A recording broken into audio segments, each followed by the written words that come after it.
I want to ask you a question. I want to know who, like, your female, like, mentor, like, who's the woman that really inspired you in your leadership? So today we're here, acknowledge and esteem and hear the journey of the women in leadership at BACR as we acknowledge Women in History Month. This is the month where we're celebrating all the accomplishment of women and what they've done and how they paved the way to get to where they are. Hey, well, thank you for having us here, Cherie. I'm Mariana Lopez Quintanilla. I'm an industry director for Expander Learning. And I'm Gabby Navarro. Thank you, Cherie, again. I'm People and Cultures Director. Hello. Hi, everybody. Danny Chacron, Director of Compliance. Wonderful, wonderful. Thank you, ladies, again. So, as women in leadership here at BACR, have you ever been faced with discrimination in your career? In general? Yes. I'm just jumping in because I'm assuming, have you? Yes, I have. All of us. Yeah. Yes. And can you tell us a little bit about that? Just whoever wants to share. We both stare immediately at Gabby. Yeah, Gabby, tell us. I think just a little bit, thinking like to many, many years back and being in a position where you're overlooked and not acknowledged in the, just in the room. I think, you think about those times where you didn't feel welcome or you didn't feel like you were part of that particular group is when I can recall of a moment, and it still stands till today. For me, it's been kind of like when you're saying something, but it's completely dismissive, and then maybe a man or a white person say pretty much the same that you just said, and they're like, oh yeah, that's exactly where, and you're like, do I exist? Am I here? Yeah. I think that happens a lot. I was talking to Cherie before we started filming about a workplace where a lot of the women who are working there were sharing the same thing, and just us coming together and saying, okay, like when we're in a shared space together and we notice that, like, if you're feeling disempowered because people just stole your idea and stole your voice, like I'll chime in and say like, yeah, actually Mariana said that. And she has this other really great idea, and really trying to kind of lift and key each other up. Yeah. One thing that I found really impactful in kind of learning about women in the workforce, Harvard Business School had this great podcast about women in the workforce. And they've done all these studies about how often people speak versus not, and when they're listened to versus not, and just observing it and realizing how much I was experiencing that and trying to shift culture as much as I could. I think the one area that I experienced probably the most discrimination or like really kind of classic sexism was at a cafe I worked at during college, where we got a new manager, where women stopped showing up to work when they worked with him because they'd be alone with him in spaces, and he would touch them inappropriately and talk to them inappropriately, and it just was so toxic. And trying to report it and having people be afraid, and then finally reporting it and having there be retaliation and trying to protect the manager was a really big it's like, how is this happening in like 2005? Like, this is crazy. So, yeah. I remember, when I was an after-school coordinator, and I got divorced. And this teacher, he didn't work for BACR, but we were in the same workplace. And, out of a sudden, it's like this physical touch happened. And I'm like, why are you touching me? Wow. Right? Like, hello. And you have to be kind of like clear with boundaries, and sometimes it's uncomfortable because you want to be friendly, but it could be taken the wrong way. Do you remember what you did in that situation? I froze. Yeah. That probably caught you off guard. Yeah. And these are all really good stories that you guys are sharing with us, because this is exactly what we experience as women, whether we tell anyone or whether we keep quiet. But this has got us to where we are today, because I'm sure now you have a voice. And look where you have gotten in your career, where you've been overlooked. My second question is, can you share your journey and how you advanced in your career? So I was a very young mom. I had my daughter a week before I was 21. I was like, come on, she came early, so I shouldn't have waited until I was 21 at least. And then I wanted always to be there for them, so I was very intentional about finishing school, but having a career where I could be with my kids the first 5 years of their life. And I was privileged enough to be able to do that. And then I started working in education, preschool, in the same preschool my kids attend, open my own 2 days a week after school, and it's back in my country. And then when I moved here, I felt the need again to be there for them, because it was a new culture, a new country, a new language. It was a lot of learning for everybody. And I think the main thing is working super hard. I feel like if I don't work super hard, I'm not going to be seen and valued and recognized. And that has been kind of like the trend in my professional journey. Well, I just thinking a little bit back to, for those who do know me, know that I'm the oldest of 6. And so growing up, I was always that mom figure to my siblings. And I always said to myself, I want to be the example to them. And so I think just kind of having that in mind, knowing my mom was a hard worker, knowing everything my mom provided for us, and just being able to make mom happy and being able to accomplish those goals, whichever path that I took.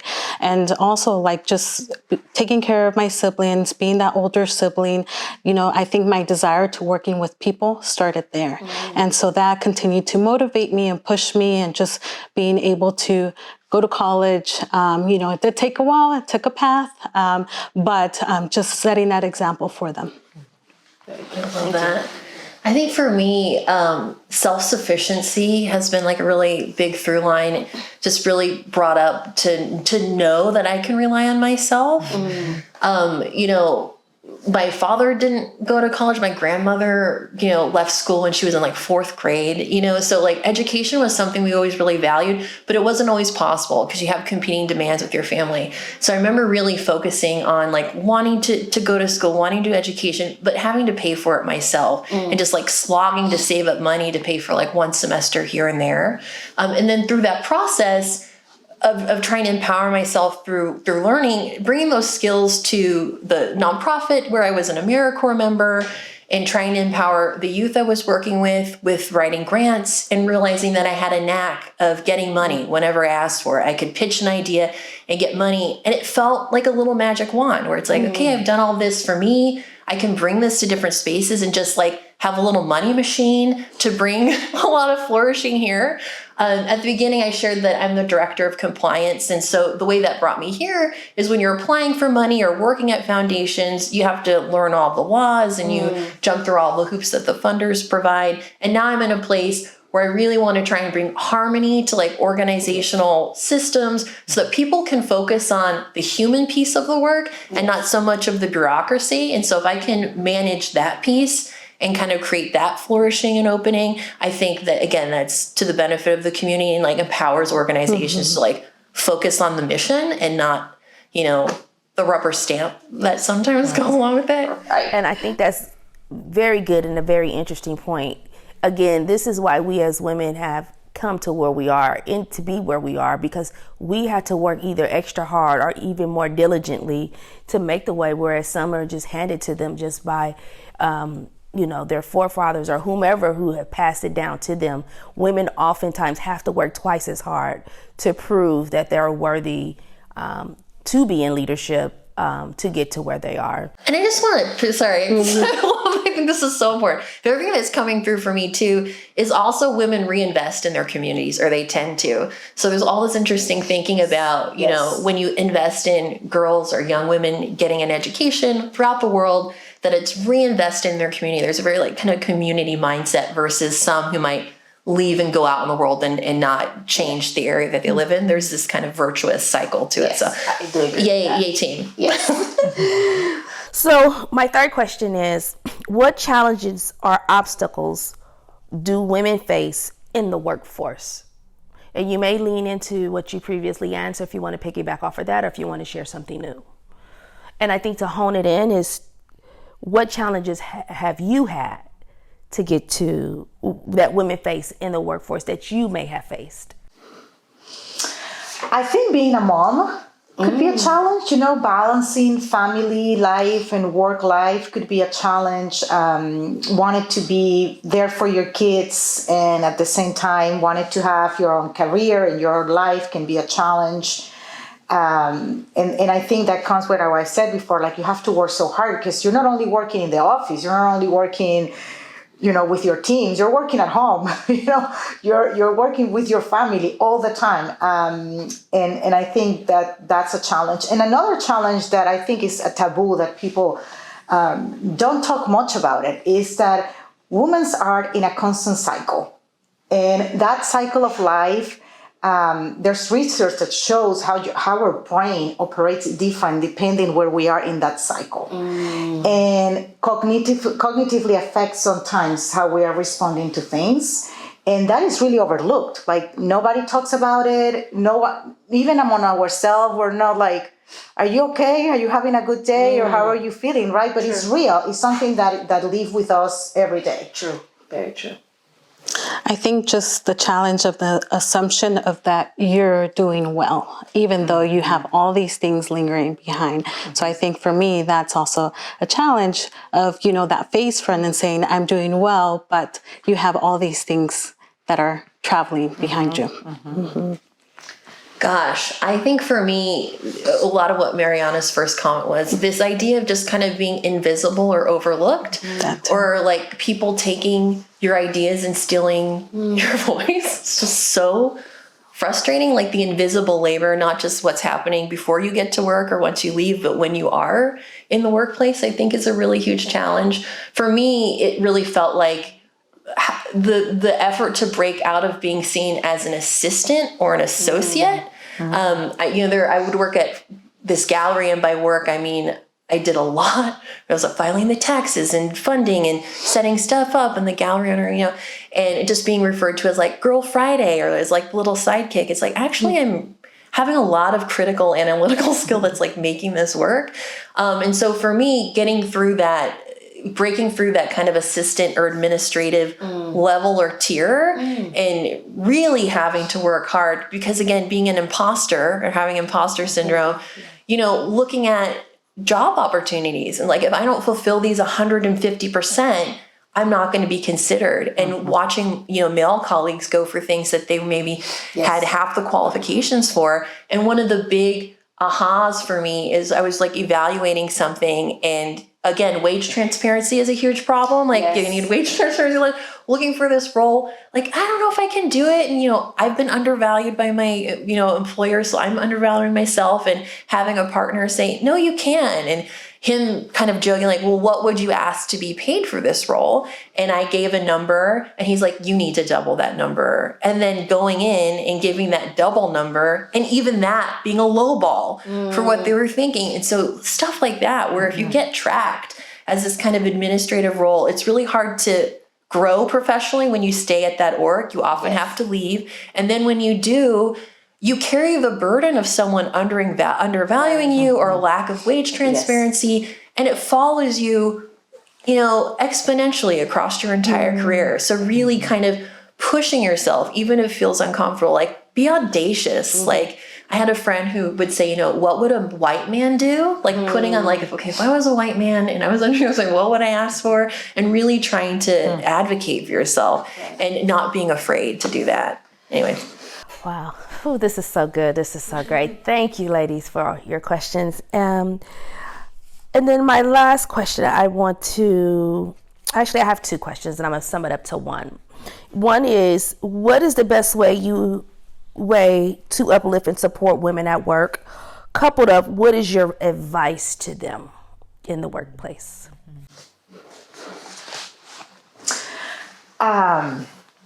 I ask them, how are you feeling? How are you feeling? And sometimes I think we have to take a break, slow down, like, hey, let's go out. Let's connect at a different level that is not at the workplace, because we can see each other more as humans and not as robots sometimes, right? So that's definitely, we have, all women, I think we have this sixth instance that is so powerful, right? listen to it, right? Like, oh, I think this person is going through something, Yes. right? Yes. Take that moment to ask, right? Like, be loving and caring. And as an advice, I think is don't be afraid. Be courageous. Be courageous. That's the advice. It's not easy, right? Yeah. But courage is when we act despite of fear. Yes. Right. So. Yeah, and I also think continuing to support one another in the journeys that we have. I was thinking right now also back to, when Cherie asked the question, like, do you want to be part of this panel? And I'm like, I was like, all right, let's do it. But I think just being able to build those relationships too, thinking back in a few years back, I would have never saw myself and in being in certain situations and just, like, for example, being here today, but just being able to network, build those relationships and just continue to support one another kind of stand out for me. Wonderful. Oh man, like my mind is going. Way to support each other in a workspace. I realize that I tend to be kind of like a dreamer, like a what if person. And so I really like hearing about people's dreams and goals. So typically I've noticed when I enter a new work environment, I tend to, and I'm realizing this as I'm saying it, I tend to really try and connect with administrative, kind of invisible staff. I like to talk to them, get to know them a lot, and hear about, okay, what's your dream? What do you want to do? And hear about some of their goals, kind of get a feel for what's happening, and try and create or find opportunities to have that happen. This could also be my background from being a contractor for Department of Labor and helping people do workforce growth. But like, I think that's really important. Like when there's a vision, there's an aspiration in doing it. As far as like how to help other women in the workforce, it's echoing a lot of what we're saying here. For me, it's a lift as you climb. And so I think me talking to people and asking what their dreams are and helping to facilitate that, it's about being vocal and accessible as a woman in leadership, embodying caring and kindness. And like femininity has a place in the world and in leadership. It creates resilient communities. Like you can be a CEO and have a Zoom call where you're doing a check-in and talking to people about what's happening. So I think that mindset really helps to kind of transform the vision of what is possible and can help people really start to see a pathway for themselves or like peers or support people on that path. Like, I love that. Excellent, excellent. I want to ask you a question. I want to know who, like, your female, like, mentor, like, who's the woman that really inspired you in your leadership? Like, when you think about when you're starting, like, who, what was that for you that made you see a path for yourself?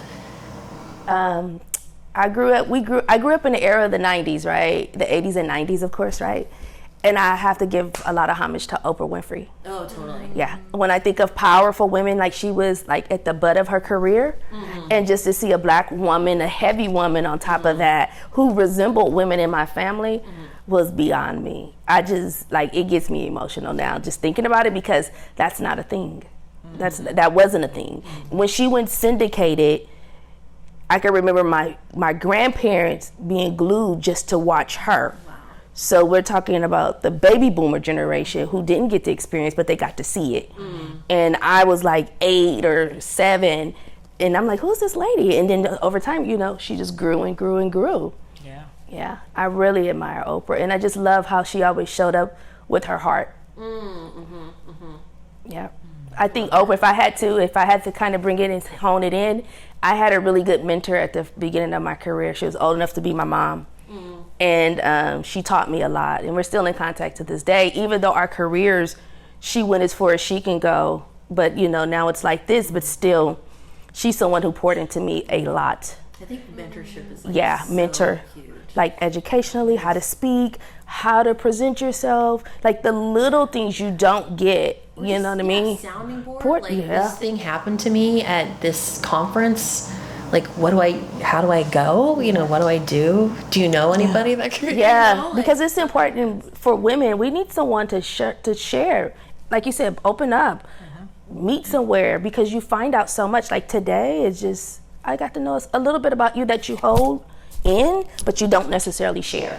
I'm curious if you feel like you have to, like, as a woman, carve off a little bit more of your whole self in a professional environment than you think, I'm assuming a male colleague might. Do you feel like you have to kind of like rein in? I used to feel that way. I did. I definitely was that person. In fact, before coming to here, because that's how leadership showed up. It was non-emotional, very logic, very factual, very much distant. We probably kikied or, had a little bit of humor, but not very much, because that's how you excelled. That's how you got ahead. So all of this stuff, I remember, I think I was in my early 30s when I first got into leadership, and I was like, wow, this is a lot. And so coming here, you get the best. I still get to be authentic, be who I am on the humor side, but then still provide some of that. I'm still a work in progress, because sometimes I could be, I won't say rigid, but I'm very, We are all a work in progress. direct, only because I like results. I think if one of the things I've learned in that environment is results at the end of the day. It's finding that balance, right? Yeah, that balance. Tough love kind of thing. But continuing to empower each other too, I think, plays a huge role too. Yeah. And that, like, you don't have to be perfect. Like, that's an imposter thing too. Like, you don't have to be 100% perfect. And if you feel that expectation, and if that is truly expectation where you are, get out of there. Like, a lot of professional growth and opportunity happens from transitioning jobs. Because, like, you can kind of get stuck in how people see you, especially if you're early career somewhere, that they can't imagine you being at the leadership table. Like, you often have to go somewhere else. And I think that I could kind of relate to that, because it wasn't until I made a few shifts that I started to take the load off, or take myself less serious, and still understand my strengths, my talent, and what my worth was. And I think that was key. Like, oh, so this is never gonna leave me. So if I'm good at this, I don't have to be this person that shows up, and then when I get in my car, I peel it all off. You know what I mean? So, It's the what you're worth thing. My worth. I think I didn't get that until it takes forever after my divorce. Like, life-changing event. I've been divorced too. Of course, me married, but I've been divorced, and all of that was an awakening for me. Kids teach you compassion. I have 3 daughters, so I have to be compassionate. And patience. I know. Very patient. Like, I think I'm the only one up here that does not have a child. I'm like, grateful. I have a dog, but That's fine. So They teach you much patience. Yeah, they do. Patience, Mine sure does. Anyway. I think sometimes we're patient. We're tested in the most area where we need it the most. Oh, true. Yeah, my job, I have to be compassionate, right? Like, I didn't see a lot of compassion coming up, because we're not like that. We're on the grind, we're on the go. But in my personal life, and having daughters, now that I'm an adult, in my career, I have to be, empathetic. So thank you, wonderful ladies and women in leadership, for being a part of my panel. This concludes and ends us sharing our stories as you learn, as we continue to uplift and honor and celebrate Women in History Month for the month of March.